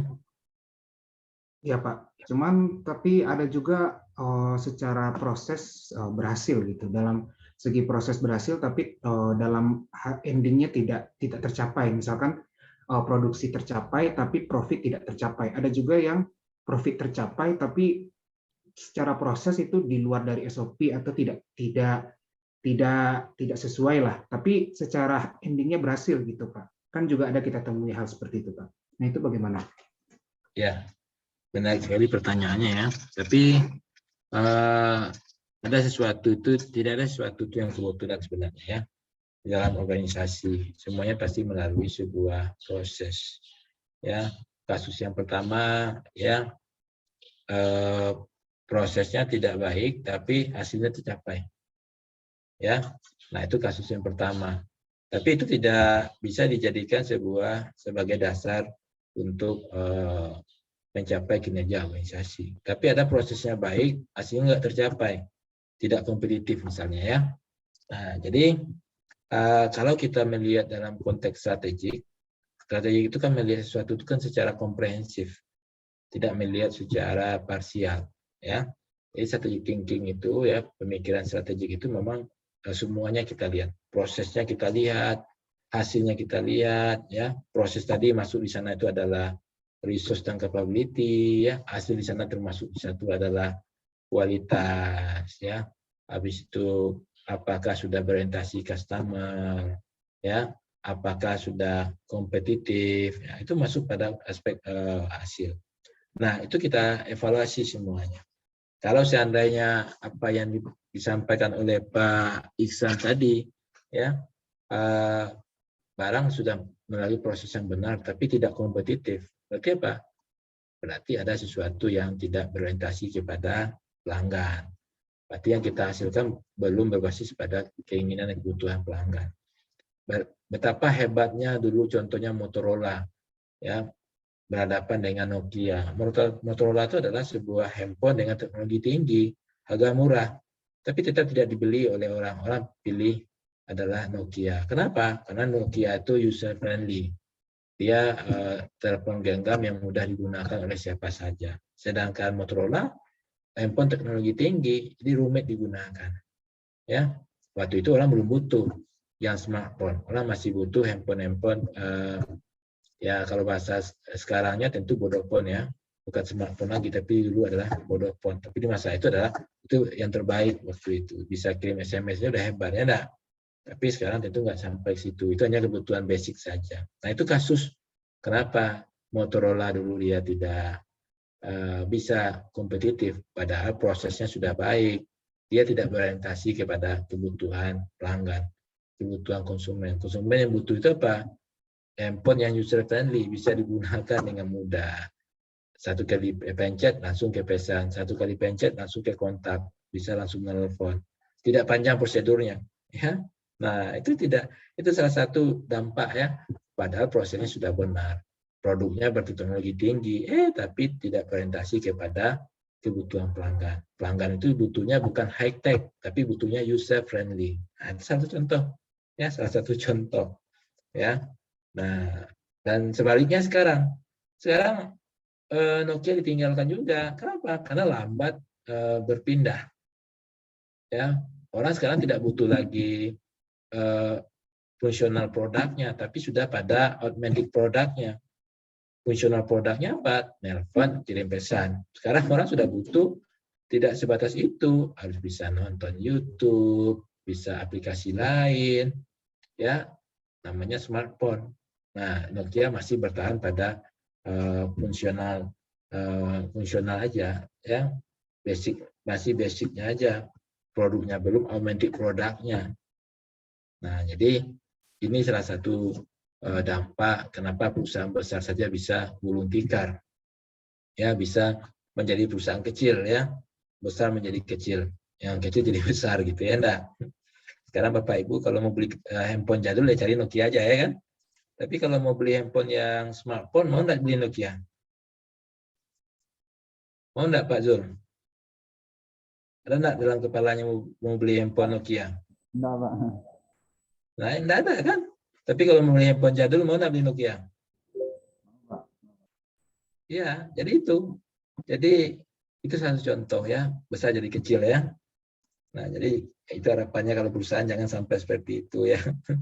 Jadi market leader sekarang menjadi ya market nice ya. Itu pun orang mau yang mau belinya orang-orang yang baru pertama menggunakan handphone, tapi sekarang orang pertama menggunakan handphone sudah langsung ke smartphone ya. Tidak ada lagi yang berangkat dari handphone jadul naik ke smartphone. Tidak ada. Saya lihat terbatas sekarang yang menggunakan itu. Meskipun Nokia hanya menawarkan 200-300 ribu, sudah dapat handphone ya. Nah, tapi pasarnya sudah terbatas. Nah, itu ada contoh kenapa prosesnya betul, tapi kinerjanya jelek ya. Kenapa? Karena dalam pandangan strategik ya semuanya kita lihat secara komprehensif, ya secara komprehensif. Ya Pak Ihsan ya. Nanti kalau jadi manajer jangan lupa itu. Oke Pak, siap. Terima kasih Pak. Ya. Silakan kalau ada lagi pertanyaannya. Oke. Kalau tidak, saya mau Bapak Ibu lihat ini buku yang saya sudah kelihatan Bapak Ibu?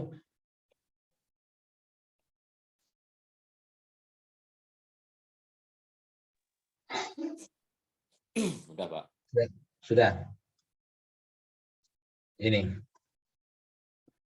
Ini buku Strategic Planning for jadi Practical Guide for Dynamic Times ya. Nah, ceritakan adalah Bapak Ibu mempelajari seperti apa sebenarnya kita melakukan strategic planning itu.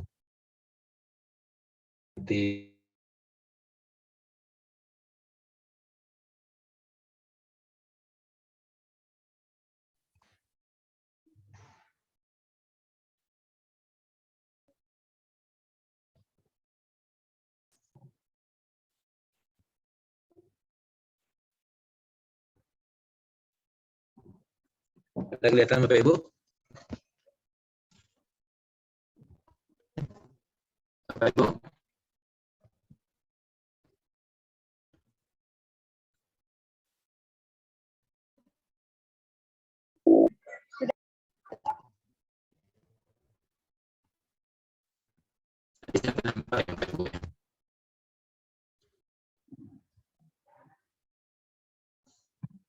Sudah kelihatan? Sudah, Pak. Sudah, Pak. Oke.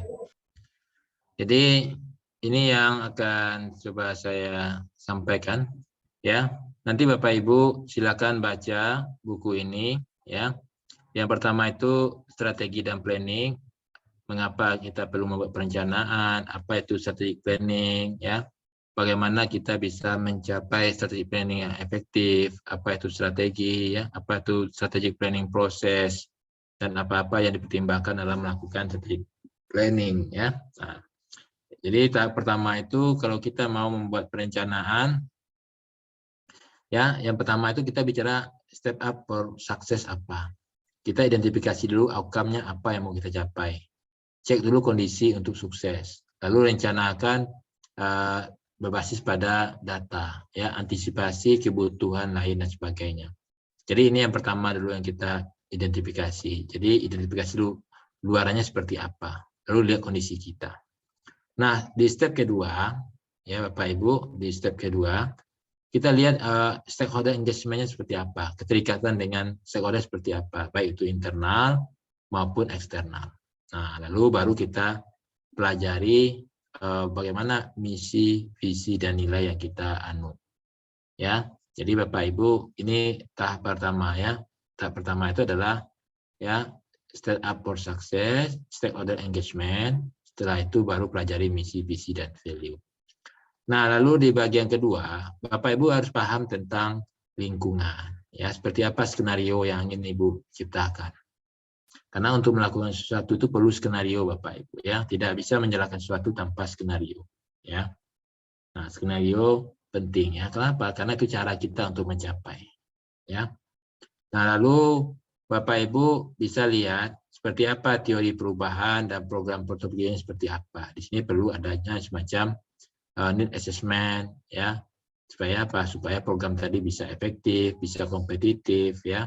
Nah, itu perlu dilihat. Lalu nanti Bapak Ibu harus buat bisnis modelnya seperti apa. Ya, bisnis model perlu.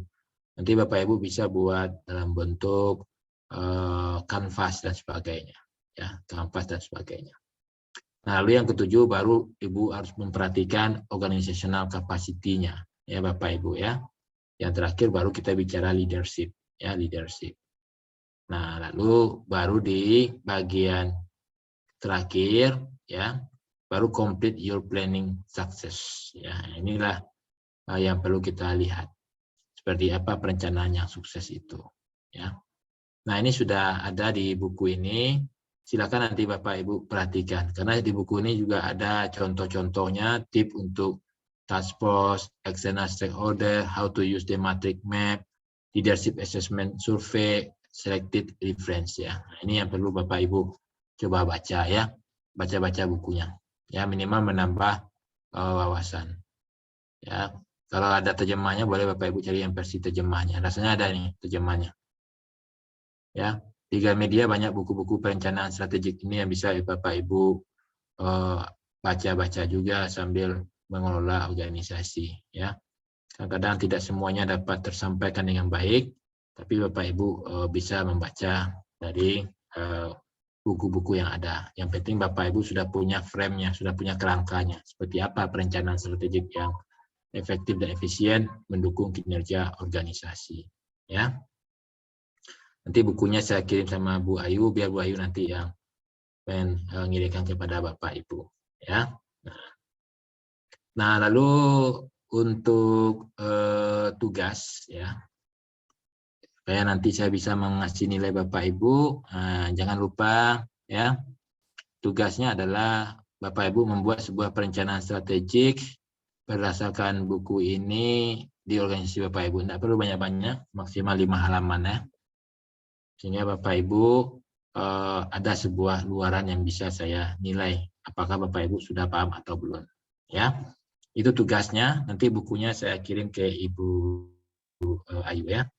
Jadi Bapak Ibu tidak rumit ya, cukup 5 halaman paling banyak ya. Ya Pak Zal? Ulang lagi Pak, apa tugasnya Pak?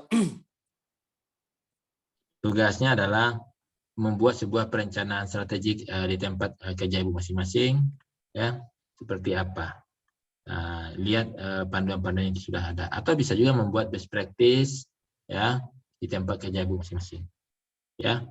Tidak masalah, mau buat perencanaan boleh, mau buat best practice juga boleh ya. Nah, yang penting maksimal 5 halaman ya, tidak perlu banyak-banyak ya, karena nanti itu dasar saya untuk memberikan nilai kepada Bapak Ibu. Karena luaran mata kuliah ini tentu Bapak Ibu sudah bisa membuat perencanaan strategik ya enggak? Nah, kalau nggak bisa gimana, tentu nggak berhasil kita kuliahnya gitu ya. Terlalu banyak topik yang kita diskusikan tapi kita nggak bisa mengimplementasikan salah satunya gitu. Ya, ya Pak Afrizal. Oke Pak, siap Pak. Insya Allah Pak. Ya, Bu Sofi, Bu Delvia, paham ya? Iya Pak, paham Pak. Ya, jadi setiap orang akan berbeda. Ya, setiap orang akan berbeda. Jadi tidak perlu diskusi karena Bapak Ibu punya tugas yang berbeda. Pengalaman Bapak Ibu akan berbeda. Ya, ya Bu Safmira. Perencanaan di organisasi bisa ya? Gimana Bu Delvia? Perencanaan di organisasi bisa enggak Pak ditulisnya? Bisa, boleh. Nah, itu lebih bagus lagi. Kalau buat perencanaan di organisasi lebih bagus ya. Nah, bagi saya Bapak Ibu, karena motivasi belajar yang tinggi, tentu nilainya baik ya. Tapi saya perlu juga mencari yang terbaik lagi ya, nah, supaya nilainya lebih baik lagi. Ya Bapak Ibu ya. Karena kuliah sudah belajar perencanaan strategi, tapi nggak bisa buat perencanaan kan nggak enak juga ya, nah. Nanti tanya lagi siapa yang ngajari, Pak Franky ya dengan Pak Prof. Rizal, habis kita ya. Nah, minimal Bapak Ibu sudah bisa membuat salah satu. Ya, ya Pak Ibrahim, ini minum kopi atau minum teh nih? Air putih, Pak. Oh, iya. Minumnya air putih tapi rasa minum kopi kan enak juga, enak. Iya, Pak. Yang Tampilannya penting kan, kopi, Pak. ya antusiasnya itu yang penting ya. Jadi sugestinya itu perlu juga. Sugestinya, Pak. Ya sugestinya yang perlu ya. Sama dengan maaf Pak ya. Ya. Apa-apa. Di sini sinyalnya kurang bagus, Pak. Betul, Pak. Ya, apa-apa. Yang penting kita enjoy kuliah ini, dan kuliah ini perlu dinikmati. Kenapa? Karena kuliahnya adalah S2 ya. S2 ini memang sudah banyak pengalaman ya. Bagaimana pengalaman praktis kita lebih meningkat lagi dengan kuliah ini. Nah, itu yang perlu. Ya. Dari yang tidak baik jadi baik kita. Dalam pengolahan organisasi dan sebagainya. Oke, baik, kalau masih ada, paham Bapak Ibu? Ya, Bu Safmira. Membuat strategi perencanaan di masing-masing tempat kerja, berarti Pak ya? Ya, boleh. 5 halaman aja. Apa rencana Bapak Ibu dalam perencanaan strategik yang bisa berkontribusi terhadap tempat kerja Bapak Ibu? Ya, tidak masalah, apa saja. Yang penting bagi saya melihat apakah Bapak Ibu sudah paham apa belum. Nah, itu aja. Ya, nah, konteksnya boleh berbeda-beda. Bisa dipahami Bu Safmira? Ya Pak, insyaallah Pak. Bu Samira di mana kerja? Bapeda Payakumbuh Pak. Apa organisasinya? Bank atau apa? Bapeda Pak, Badan Perencanaan Kota Payakumbuh. Coba boleh dalam organisasi, boleh buat dalam perencanaan juga boleh. Ya, boleh. Makasih Pak. Ya. Pak Mayudin jangan lupa buat perencanaan di uneknya ya.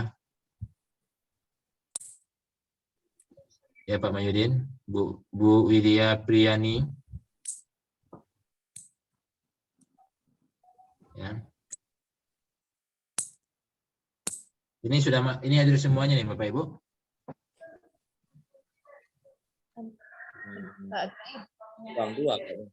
Pak Ibrahim. Ada Pak Yori yang sepertinya nggak hadir, Pak. Pak Yori ya. Gimana Pak Yori, Bapak Ibu? Ya. Pak Yori nggak ada informasi, Pak. Kecuali mungkin sama Ayu yang tahu, Pak. Oke, saya mau ambil Pak Yosi, Bu Yosi ya Pak Dokter. Ya. Bu Yosi ini dia memang lagi sakit itu Pak. Biasanya beliau ini cukup aktif kuliah dari semester awal. Cuma sekarang ini dia udah 3 kali minggu nggak hadir karena nggak tahu memang sakit apa gitu. Jadi nggak bisa hadir Pak. Yang dari mana namanya itu? Dari Lunto ya. Iya. Ibu itu aktif tuh terus itu Pak. Cuma memang kondisinya sekarang kurang bagus Pak. Udah 3 kali pertemuan. Apa kena COVID Jamikron apa namanya? Omikron apa namanya? Omikron. Kalau nggak salah vertigo Pak. Vertigonya kambuh kalau nggak salah informasinya Pak. Jadi memang nggak bisa apa Pak fokus katanya. Nggak bisa nggak berdaya. Ya. Vertigo itu lebih bahaya lagi pada Omikron ya. Iya Pak. Iya lama ya. Oke, saya mau ambil foto Bapak Ibu dulu untuk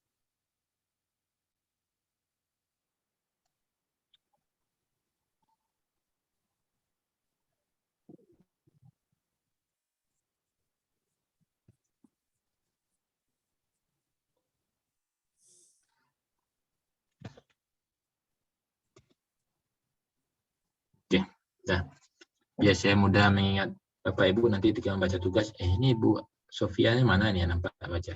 Oh ini Bu Sofia. Ini yang Bu Ayu, ini yang Bu Devi, ini yang Pak Iksan ya. Berarti tidak masuk Pak apa namanya tidak masuk itu? Pak Yori sama Bu Yosi. Oke. Saya sudah kirim ke Bu Ayu fotonya tadi. Biar ingat. Oke. Baik Bapak Ibu, sudah tidak ada lagi pertanyaan? Buku jangan lupa ya Pak. Buku nanti saya kirim ke Bu Ayu sekarang ya. Bu Ayu bukunya.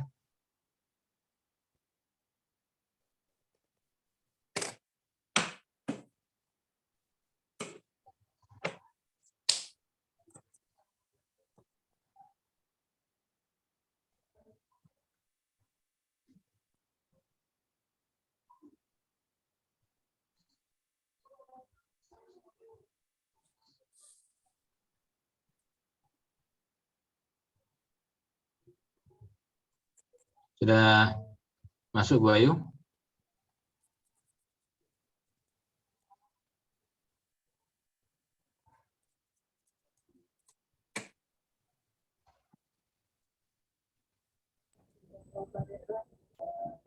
Bukunya belum, Pak.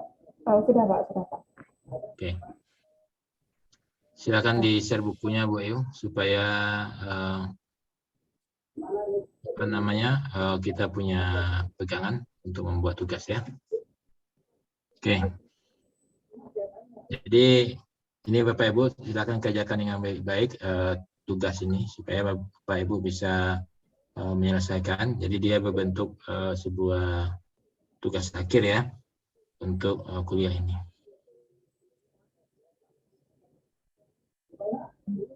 Ya begitu Bu Ayu. Ya begitu ya. Perlu ada sebuah tugas yang akhir ya. Iya, Pak. Untuk ya. Karena nanti nggak bisa kasih nilai Bu Ayu ya.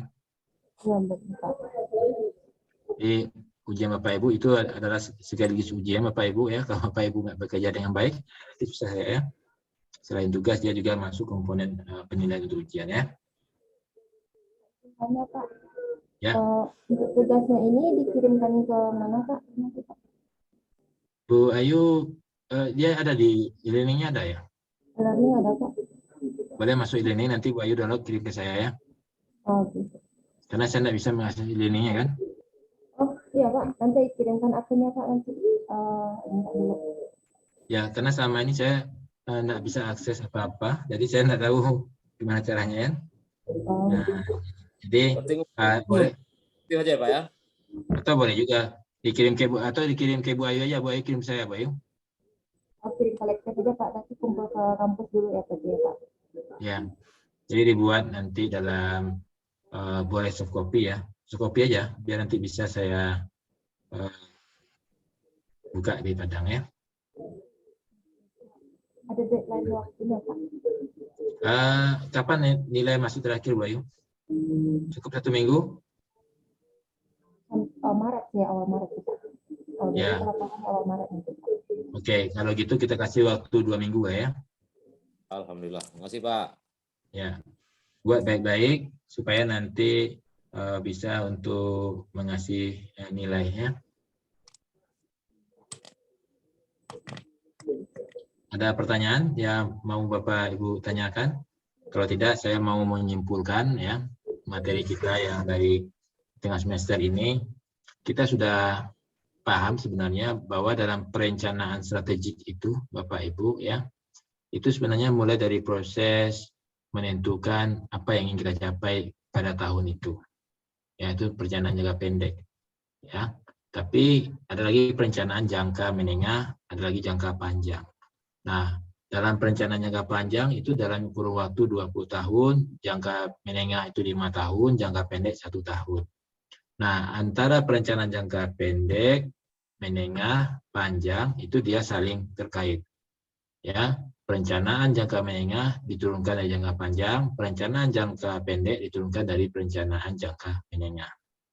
Nah, perencanaan tersebut itu berangkat dari visi, misi, dan tujuan organisasi.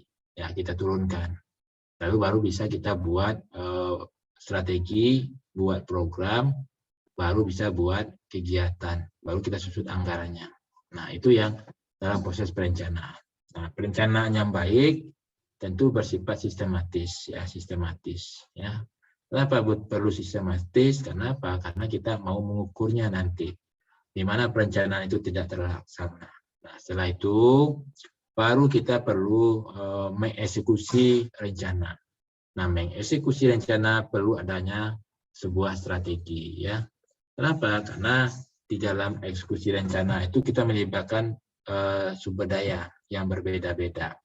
Maka the right man and the right place itu penting sekali. Ya, menempatkan orang yang tepat untuk mengeksekusi rencana itu. Jangan menempatkan orang karena kita suka, karena kita tidak suka. Nah, itu susah. Ya, kenapa? Karena itu bisa mengganggu dalam pencapaian kinerja. Menempatkan orang itu direct man and direct place itu artinya apa? Kompetensi ukurannya. Siapa yang memenuhi kompetensi itu yang kita tempatkan di sana. Kalau tidak memenuhi kompetensi tidak bisa kita tempatkan di situ.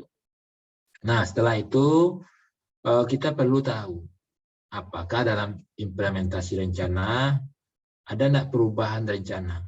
Kalau ada perubahan rencana itu disebut dengan emerging strategy. Emerging strategi artinya apa? Ada sesuatu yang perlu kita ubah. Kenapa? Karena ada perubahan lingkungan, karena ada perubahan arah. Nah, maka di situ kita perlu membuat ya langkah-langkah strategis untuk mengantisipasi perubahan-perubahan seperti itu. Nah, apa langkah-langkah strategisnya? Tentu kita punya di situ fleksibilitas. Fleksibilitas dari apa? Dari sisi program, ya, dari sisi anggaran. Makanya dalam membuat program dan anggaran itu kita perlu juga memprediksi faktor lingkungan. Kadang-kadang lingkungan itu tidak menentu, gitu ya, tidak menentu. Nah, maka kita buat program itu mesti ada satu program yang kita cadangkan. Untuk apa? Mengantisipasi faktor lingkungan. Ya, mengantisipasi faktor lingkungan. Termasuk juga budget. Maka membuat budget kita punya dana tentatif untuk itu. Untuk apa? Antisipasi, ya, antisipasi faktor lingkungan. Nah, setelah itu baru yang terakhir kita masuk pada tahap pengontrolan, ya. Controllingnya seperti apa? Apa yang kita kontrol? Tentu membandingkan antara rencana dengan implementasi. Kalau cocok berarti tercapai. Kalau nggak cocok, kenapa? Perlu kita evaluasi. Nah, ketika kita evaluasi, apa di situ yang lahir? Yang lahir adalah rekomendasi. Rekomendasi itu apa? Rekomendasi itu adalah untuk perbaikan kinerja organisasi.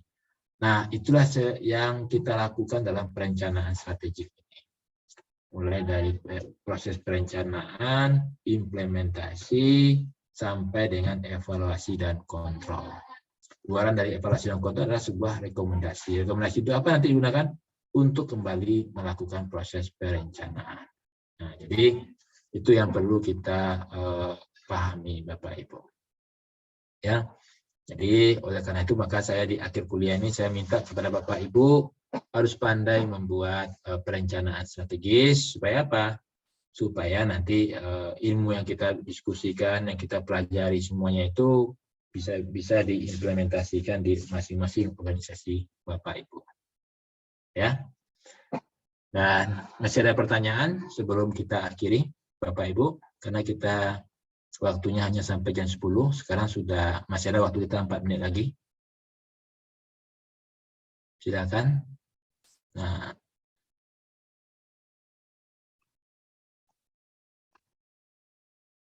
oke, Bapak Ibu. Kalau tidak ada, saya mengucapkan terima kasih yang banyak dan mohon maaf bila ada kata-kata saya yang tidak pada tempatnya, ya. Sama-sama, Pak. Ya, yang penting belajar itu tidak hanya melalui media dosen, ya. Kita bisa belajar di mana saja. Kenapa? Karena belajar itu adalah sepanjang hayat, ya. Jadi belajar itu bukan pada waktu kuliah aja. Setiap saat kita harus belajar. Nah, jadi oleh karena itu, karena belajar itu setiap saat, saya pun juga belajar Bapak Ibu, ya. Nah, jadi mari kita bersyukur, mudah-mudahan kita tetap sehat dan bisa belajar lebih banyak lagi. Ya, mohon maaf bila ada saya tidak dalam menyampaikan materi, gangguan sinyal atau dan hal-hal sebagainya sehingga mengganggu proses perkuliahan ini. Ya, jadi Bu Ayu, terima kasih Bu Ayu yang memfasilitasi pelaksanaan perkuliahan ini ya secara daring, dan kawan-kawan di SDY ITB HAS ya, ITB HAS ya, yang telah memberi kesempatan untuk kuliah strategi perencanaan ini. Ya, terima kasih banyak. Bila lebih daya, assalamualaikum warahmatullahi wabarakatuh. Waalaikumsalam. Sama-sama. Terima kasih Pak.